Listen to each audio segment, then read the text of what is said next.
Hello दोस्तों, चलिए तो शुरू करते हैं। आज एक और कहानी के साथ। एक दिन विक्रमादित्य के राजमहल में एक अद्भुत पक्षी उड़ता हुआ आया। वह पक्षी बहुत ही सुंदर था और उसकी चमचमाती पंखों की आभा से पूरा दरबार जगमगा उठा।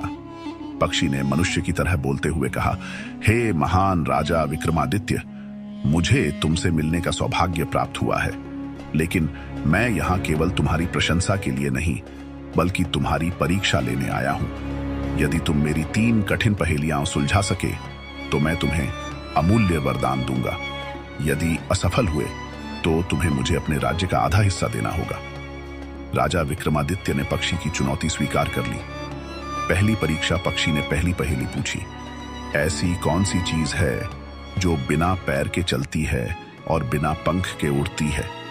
दरबार में सन्नाटा छा गया। मंत्री और दरबारी भी सोच में पड़ गए, लेकिन राजा मुस्कुराए और उत्तर दिया, वह चीज है हवा, जो बिना पैर के चलती है और बिना पंख के उड़ती है। पक्षी ने प्रसन्न होकर कहा, तुमने सही उत्तर दिया राजा, लेकिन अगली परीक्षा और कठिन होगी। दूसरी परीक्षा पक्षी ने दूसरी पहेली पूछी, ऐसा कौन सा खजाना है जिसे खोने पर लोग दुखी होते हैं लेकिन जिसे बांटने पर लोग प्रसन्न होते हैं? इस बार भी दरबारियों के चेहरे पर असमंजस था। राजा ने कुछ क्षण सोचा और उत्तर दिया, ये खजाना जितना बांटा जाए लोगों में उतनी ही खुशी और एकता बढ़ती है। पक्षी ने राजा की बुद्धिमत्ता की सराहना की और कहा, तुमने फिर से सही उत्तर दिया। अब अंतिम परीक्षा तुम्हारे धैर्य और विवेक की होगी। तीसरी परीक्षा पक्षी ने कहा, अब तुम्हें अपने राज्य और अपनी प्रजा के प्रति अपने प्रेम की परीक्षा देनी होगी। देखो, मैं अभी तुम्हारी सबसे प्रिय वस्तु लेकर उड़ जाऊंगा। यदि तुम उसे पाने के लिए जल्दबाजी करोगे या मुझ पर क्रोधित होंगे तो तुम परीक्षा में असफल हो जाओगे, लेकिन यदि तुम धैर्यपूर्वक मेरी चाल को समझ सको तो मैं स्वयं तुम्हारी वस्तु लौटा दूंगा। इतना कहकर पक्षी ने राजा का मुकुट उठाया और उड़ गया।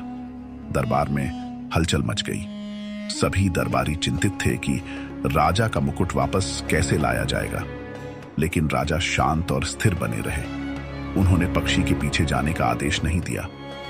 राजा ने कहा, यदि वह मायावी पक्षी सचमुच मेरी परीक्षा लेने आया है तो मैं क्रोधित होकर या जल्दबाजी में अपना धैर्य नहीं खोऊंगा, क्योंकि राजा का असली मुकुट उसकी प्रजा का विश्वास और प्रेम है, न कि सिर पर सजा हुआ ताज।